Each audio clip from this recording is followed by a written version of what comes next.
आज आपण बनवूया एकदम रिफ्रेशिंग, मनाला ताजे-टवटवीत करणारे मस्त सरबताचे सिरप. तेही पुदिन्याच्या पानांपासून, अगदी स्वस्तात मस्त.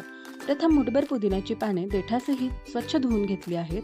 त्यासोबत 1 चमचा जिरे व बडीशेप, 1 इंच आलं, 8 ते 10 मिरे, 2 वेलदोडे, लिंबूची साल खिसून घेतली आहे, चवीनुसार मीठ आणि अर्धा चमचा चाट मसाला. हे सर्व मिक्सरला बारीक करून घ्यावे. ही पेस्ट कढईमध्ये गाळून घ्यावी आणि 1.5 कप पेस्ट असेल तर अर्धा कप साखर घ्यावी. मोठ्या गॅसवर शिजवून घ्यावे. सिरप शिजवताना हलवत राहावे. याला पाक आणायचा नाही, फक्त चिकट झाले की गॅस बंद करावे. थंड करून झाले की त्यात अर्धा चमचा लिंबाचा रस घालून हवाबंद बाटलीत भरून 2-3 महिने आपण हे सिरप वापरू शकतो.